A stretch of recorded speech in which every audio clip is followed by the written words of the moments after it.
two stories about flying. There's a wonderful story in The Dark Knight Rises. A broken, beaten up Batman is captured and imprisoned in a deep well. His city, Gotham, is ruled by a madman.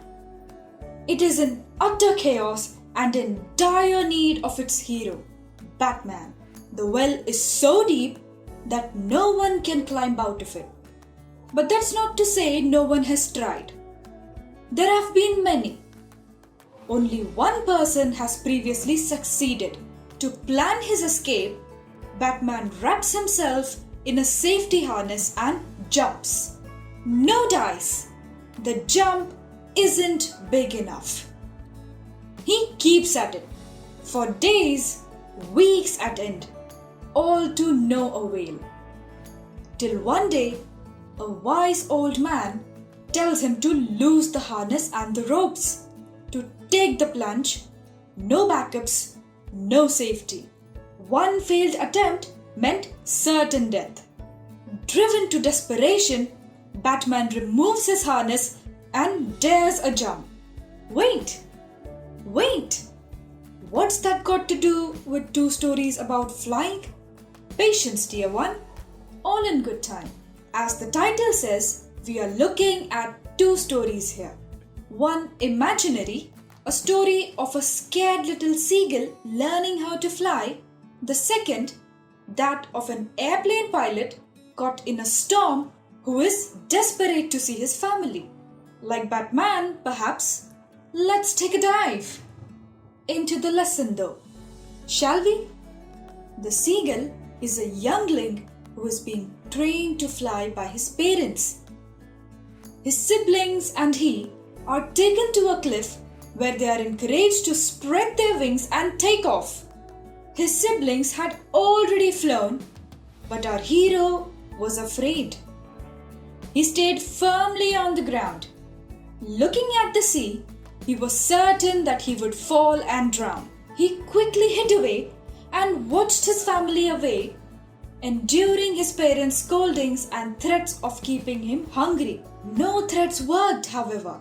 He watched as his brothers and sisters mastered the art of flying, catching their first fish and devouring it happily. No one came near him for the next 24 hours. In fact, his family taunted him from afar, making fun of him for being a coward. Hungry, having not eaten since a long time, he stood on the edge of the cliff and tried to get his family's attention by pretending to be asleep, folding his leg under his wings. His brother, sister, and father paid him no attention. His mother, on the other hand, watched him. She tore at a piece of fish that lay at her feet and rubbed her beak on the rock. Our young seagull became mad with hunger when he saw the food. He cried and begged his mother for the food.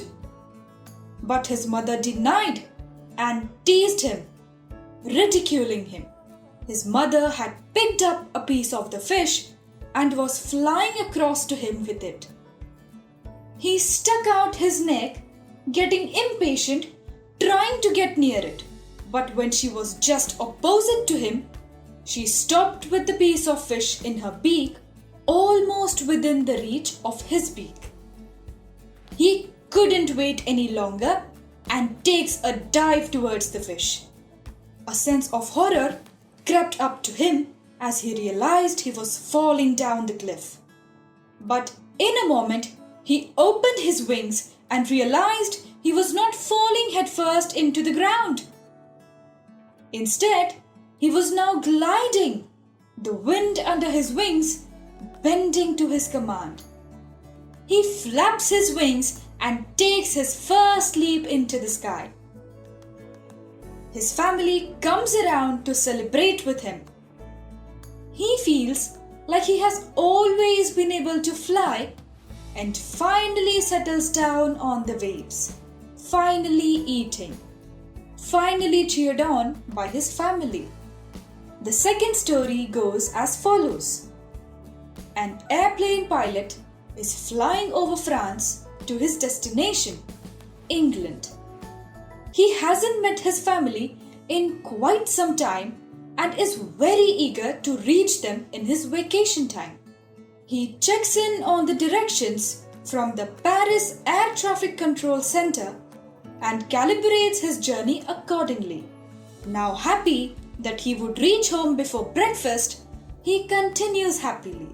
Barely when he has crossed 150 kilometers, he sees trouble in the skies. There were huge storm clouds standing like a giant mountain in front of him. He couldn't fly over or around them. He didn't have enough fuel. He knew he ought to go back to Paris and resume his journey when the skies were safer. But he was too enchanted with the idea that he would see his family before breakfast and therefore makes a rather impulsive decision, that of continuing despite the storm. Oof! Flying into the storm voluntarily. Yikes! And yikes indeed! Because the journey is tumultuous one. Inside the clouds, everything was suddenly black. It was impossible to see anything outside the airplane. The old airplane jumped and twisted in the air. The compass had failed and other instruments too were dead. There was no radio, no compass. He had no direction to follow. And no one could guide him either. He was lost in the storm. When suddenly he saw a new airplane in the clouds. The new black airplane didn't have lights on its wings, but its pilot seemed friendly, who seemed to have figured out our hero had lost his way. The other pilot waved for him to follow, and for once our hero was glad to see another human being. He begins following the black airplane, and for about the next 30 minutes, everything seems fine. The pilot realizes that his lack of fuel would catch up to him soon.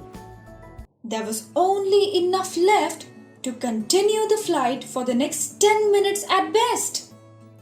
Scared, he continues, and lo and behold, he suddenly finds himself coming out of the clouds with an airport right ahead.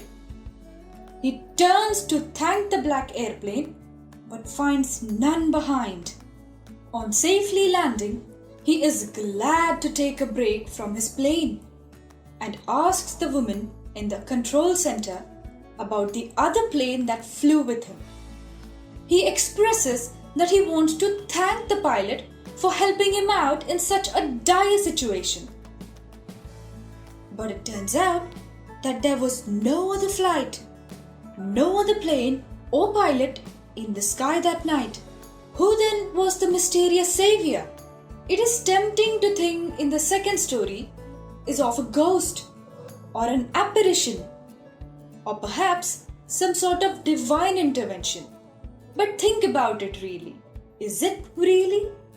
When Batman jumped from the well without his safety harness, he is scared. Because all it would take was one unsuccessful attempt to kill him.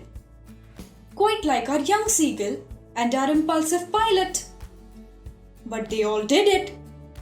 Batman made out of the well, the seagull learned how to fly, and the pilot landed safely. Why? Because sometimes we forget that we have the ability to navigate our way out of tough situations. Sometimes we get so overwhelmed with our fears and anxieties that we think there is no way out. All it takes at such times is a leap of faith, a jump. Remember that time when you learned swimming? It's almost always the case that someone throws you off the deep end and you end up moving your arms and legs and swimming ultimately. Sometimes it takes adversity to show us our true potential. But that's just one part of the equation. The rest is entirely up to us. Are we up for the challenge? Are we ready to do what it takes? Success, learning, and all the good things in life don't arrive at anyone's doorstep. It takes blood, sweat, and tears to make a mark. And that's today's lesson for you. Brought to you by a caped crusader, a crazy pilot, and a somewhat coward seagull.